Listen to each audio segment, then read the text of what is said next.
This message for all the feels is about hurt with Mark Pomeroy. We hope you can take something from the message. Well, hey there to our Elevate family. Great to have you with us for this third week of our series, All the Feels. And this series, if you've missed the first couple of weeks, it's all about managing emotions that, in a particular set of emotions, that if you let them manage you, rather than you manage them, they'll take you to places that are less than God's best.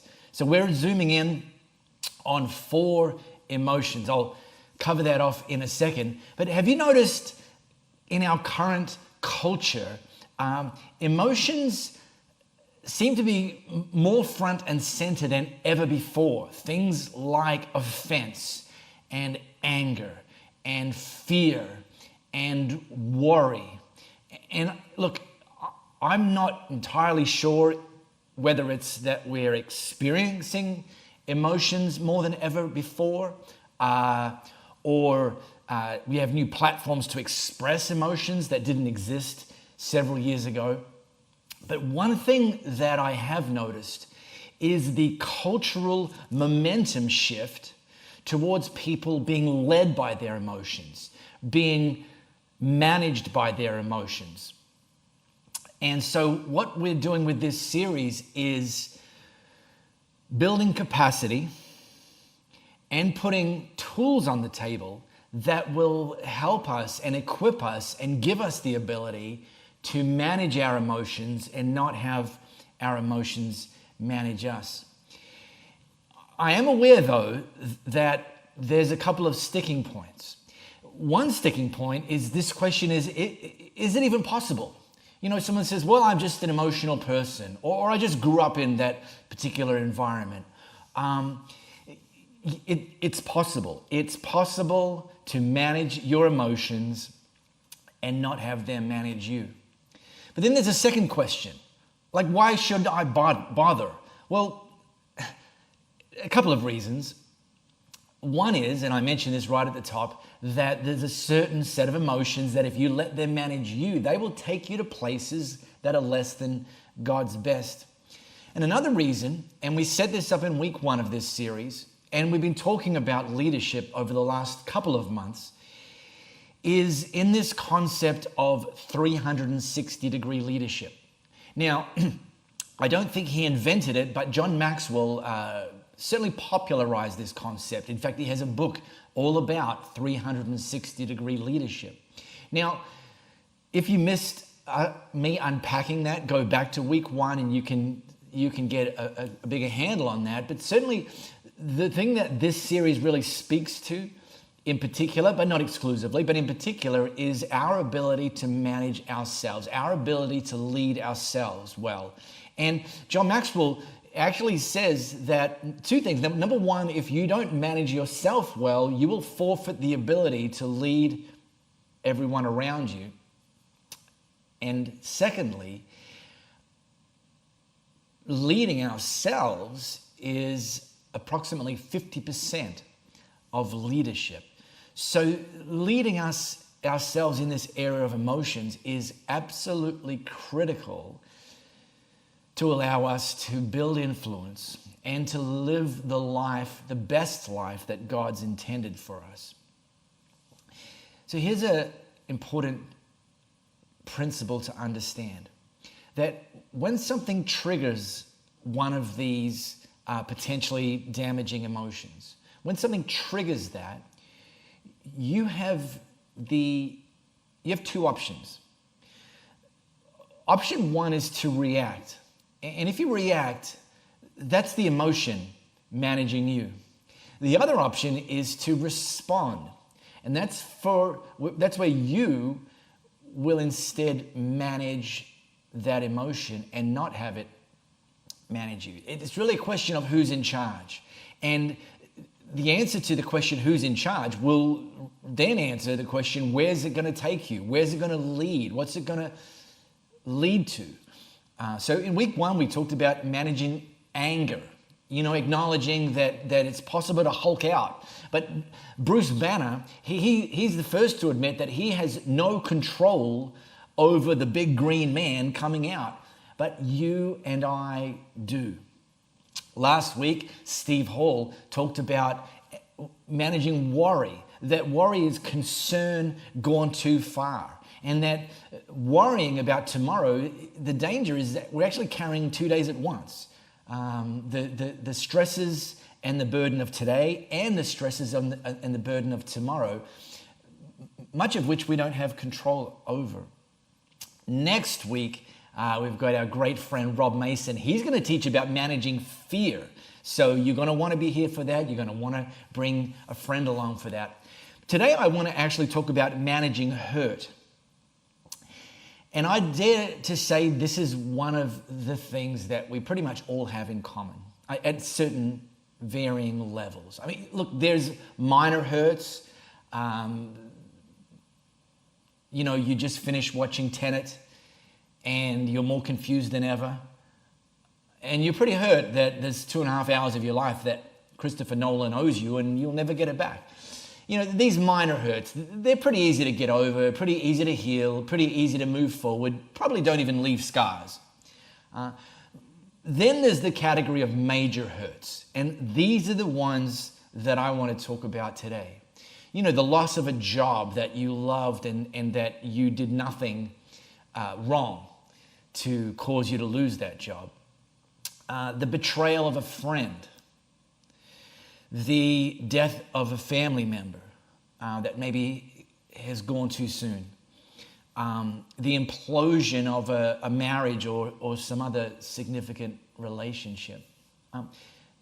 These cause major hurts, and I know you know that. Listen to the words that these potential scenarios tee off with. Loss of a job, betrayal of a friend, death of a family member, implosion of a relationship, loss, betrayal, death, implosion. Naturally, those sorts of things are going to leave us with open wounds. And it's vital that you and I, when we experience these sorts of hurts and are left with open wounds, it's vital that we attend to those open wounds. Don't ignore them. Attend to them. Don't learn to live with them. Don't learn to put up with them. Don't adjust. Don't accept them as the new normal. No, we've got to attend to them, because if we don't, then we'll actually be led by the pain that caused those open wounds. And that pain will start to bleed out into other areas of our life. It'll start to bleed over into the people in our sphere of influence. We'll start to mistrust people as our default. We'll start to be cynical towards situations as our default. And all of those things come into play if we allow the emotion of hurt to manage us and rather instead manage hurt. Now, for me, one of the most painful experiences I've ever had in my life happened about 12 years ago. My wife and I had moved interstate to lead a church. A new opportunity had opened up there, and we went all in. We sold the house here. We bought a house there right by the church building, and we bought a one-way ticket. We were there, and we were going to give it everything we had to make it work. Well, 1 year later, the board fired me. And it was pretty painful because, as I said, we'd gone all in. And for the year that we were there, we'd given more than, I think, would have been expected of us. We later came to learn that for the last 9 of those 12 months that we were there, that the board had been meeting with the former senior pastor of the church, and they called it dinner, but we discovered that it was me that was on the menu. And the story's got more moving parts to it than that. But look, what I came away with was a collection of very painful open wounds. I had came away with the pain of betrayal. You know, these board members, we'd had them in our home on multiple occasions, had meals with them, had laughs with them, gotten to know their extended families, to discover that they were meeting behind closed doors. Enormous feeling of betrayal, disappointment that, you know, we'd gone all in and this hadn't worked out the way that we'd hoped. Sadness because we'd started to see some growth and new life in the church, and we were building new relationships and new friendships, and we were going to have to move on from them. You know, anger that people didn't have the integrity to be upfront throughout their concerns and questions. Frustration that things didn't work out. Frustration about, you know, what maybe we could have done differently. Loss of hope. You know, 12 months in, where to from here? I mean, we'd bought a one-way ticket and we'd gone all in, and where to from here? What's next, God? Chances are some of you can relate to this because of loss or betrayal or relational implosion or things that have caused you hurt. You can relate to this, that you come away on the far side of the circumstances with enormously painful open wounds. So I want to bring some great news to the table today, starting with the reality that Jesus was no stranger to emotions. You know, we've kind of, in too many church circles, we've kind of sterilized Jesus. And yet, when you read through the biographical accounts of Jesus, you'll discover that he, through his life, was recorded as demonstrating and expressing 39 different emotions. Now, I didn't even know there was 39 emotions until I married into an Italian family and discovered that you can actually experience 39 emotions in a 1 hour, the first hour of Sunday lunch. So I know it's possible. And Jesus, coming to earth in human form, experienced and expressed the range of emotions, the good, the bad, and the ugly that you and I go through in our lifetime and our circumstances. So what I want to do today in the short time we have left together is just zero in on how Jesus responded to a particular person who was in enormous pain from a very fresh, open wound.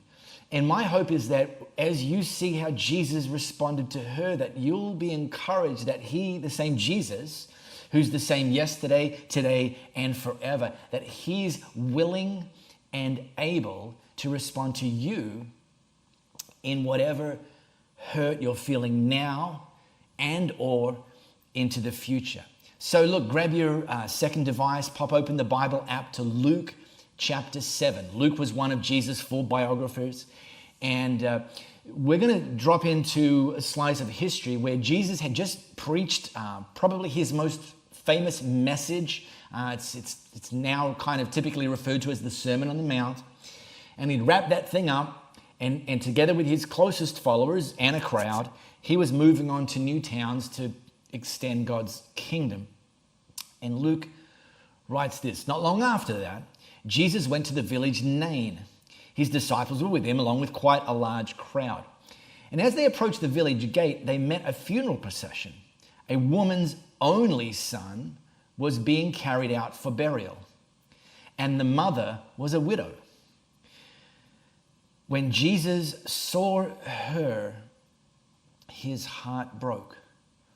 You know, Jesus stumbled across a woman who'd already lost her husband at some time in the past, and now had lost her only son. And in fact, it was almost certain that this funeral procession was happening the very next day after the son had died. They didn't have the facilities that we have today for preserving a body for, a dead body for an extended period of time. So often the funerals and the burials would happen the very next day. So, probably this widow is less than 24 hours into losing her son. So I think that's like the epitome of a very fresh, deeply painful, open wound. And Luke records that when he says, when Jesus saw her, and it's like, that's, at face value, that's kind of a weird thing to say because, Jesus would have seen everyone. But Luke's highlighting the fact that Jesus zeroed in on the widow. Jesus identified her and prioritized her. His attention went to her. She became his number one thing on his agenda in that moment because he recognized how deeply her heart was broken. And in that moment, we get to see that Jesus' heart breaks when our heart breaks. He's not aloof and disinterested, even when you feel disappointed and devalued and hurt. Jesus notices. Now, other translations use the phrase, he was filled with compassion towards the widow. And this expression, filled with compassion, it's not surface level. It's not like Jesus was mildly taken aback when he saw the widow. Or, Jesus felt a little perturbed when he saw the widow. It's actually this, it actually is intended to highlight an incredibly evocative response that Jesus felt. A gut-wrenching emotion that Jesus felt right to the very core of his being. And it wasn't the first time he'd felt that emotion, and it wasn't the last time he felt that emotion. And as you read through his biographies, you'll see that every single time it's recorded that Jesus was filled with compassion, he did something. He responded, and ultimately he changed the game for the people in play. So Jesus said to the widow, "Don't cry," which again is like, it sounds insensitive, but here's the thing. He went over and touched the coffin. And the pallbearers stopped. Now, it's important to understand a couple of things. Number one, it wouldn't have been a coffin like the ones we may be used to in the developed world. A wooden coffin closed.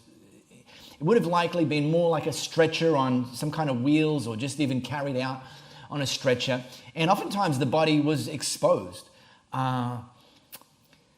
Secondly, in that culture, in the Jewish culture, the religious system had been set up to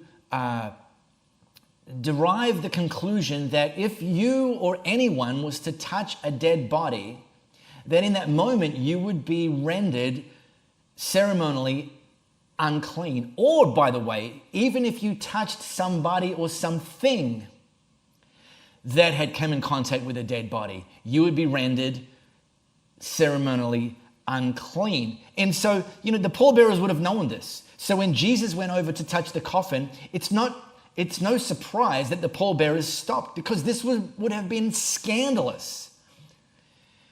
But here's the great news about it. Jesus crossed a line. See, the reason that's good news is because religion sets up lines. Religion puts things and people in a box and says, stay inside the box, color inside the lines. It's about rule keeping. It's about what you should and shouldn't do. And it's all about these certain lines that have been set up. But whilst religion sets up lines, Jesus crosses lines. See, he's more interested in doing the right thing than doing things right. And that's a key distinction that is incredibly encouraging to learn about Jesus. And then one more takeaway, let me throw this in as a bit of bonus content, is Jesus was he was just in the world at that moment. He was moving from A to B with his followers in a crowd. He didn't know the funeral was happening. And he could have just passed on by, kept going for the so-called bigger purposes of the kingdom. But this is just another example that highlights that Jesus didn't just come into the world. He also wants to come into your world of hurt, your world of pain, your world of disappointment, your world of loss, your world of betrayal, your world of relational implosion, that your pain matters to Jesus, that his heart breaks when your heart breaks. And he said to the dead boy, "Young man, I tell you, get up." And the dead son sat up and began talking. "Hello." Jesus presented him to his mother. The widow had no doubt assumed that that was the end of her life. That was the end of her story. She had no economic prospects because her husband was dead and now her son was dead. The boy obviously was dead, so it's safe to assume that that was the end of the story for him. But when Jesus enters your life, he enters it wanting to write a next chapter, and he gets to say what and when that happens. He presents you with fresh opportunities. And so, we start with open wounds. We start with pain and hurt that's been caused by something and someone, but that doesn't have to be your story. That doesn't have to be the end of your story. That doesn't have to be the thing that defines you for the rest of your life. That doesn't have to be the thing that manages you for the rest of your life. In fact, Jesus wants to heal our open wounds. And ultimately, by the way, then position us and call us to be used by him to help and heal other people's wounds. I know for me, since my experience of being fired from church leadership, any single time I hear about one of the friends that I have in my sphere or in my network who are church leaders, whenever I hear about one of them getting their tie caught in the shredder, I am onto them straight away. I'm calling them, I'm messaging them, and I'm saying to them, "Hey, I heard about what happened. How can I help?" And I'm qualified to do that. I don't have to, I don't even have to go into their situation and say, "Oh, that's terrible. I can't possibly understand what you're going through." I'm positioned now because of the hurt I experienced and the healing that I've experienced to have the scars to prove it. And scars are a sign that what the devil designed to take you out didn't work. You're still here, you're still going, you're still moving. And so I can go to these church leaders who have had things blown up around them and say, "I've actually got a pretty clear handle on what you're feeling, what you're going through. And I want to bring some hope and some encouragement to you that this is not the final chapter in your journey." I also have this experience of hurt and healing has also put me in a very powerful position of connecting with de-churched people. This is this category of people who were once a part of a church and for whatever reason were blown out of the water, blown out of the church. And I will reach out to them any and every opportunity I get. We've built a church that places a large emphasis on embracing de-churched people that come in. Come as you are. I mean, don't stay as you are, but come as you are. And we're gonna embrace you. We're gonna invest into you. We're gonna be part of your healing journey. No judgment, because you don't have to let your hurt define you. And a church blowing you up isn't the same as Jesus discarding you. Now, I'm aware that for some of you it might be too soon in your hurt journey. It might be too soon, too recent, too painful right now. The wound might be too exposed right now for you to be thinking about helping others. I understand that. There's a reason why when we fly, the safety briefing says that in the event of an emergency and the face masks drop, put your mask on first before helping others. There's a reason for that. Absolutely. So don't feel like you have to ignore your healing journey for the sake of others if it's too soon and your wounds still run too deep. However, keep it as a long-term goal, something to say, God, I'd love for you to repurpose my experience when it's in scars mode to help others who may be going through the same thing as me. But for some of you, you've got scars. The healings happened. The scars prove that you're still going, and Jesus wants to open up the next chapter for you to help others. And so I just want to invite you, it's go time. There's a world of hurting people that God can use you to be an instrument of healing because of your experience. So this is what happened after Jesus touched the coffin, spoke to the boy, presented him alive again to his mother. The people all around, they realized they were in a place of holy mystery, that God was at work among them. Undeniable, obviously. They were quietly worshipful and then noisily grateful, calling out among themselves, God is back, looking to the needs of his people.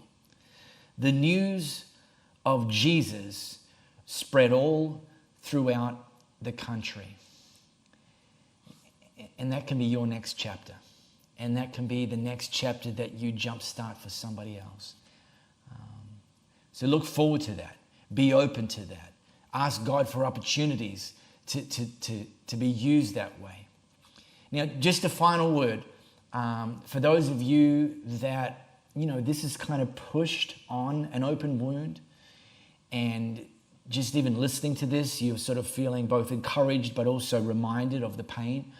In a second, Molly's going to tell you how we can pray, and we want to pray with you because we're on this journey with you, journey of healing and restoration and repurposing.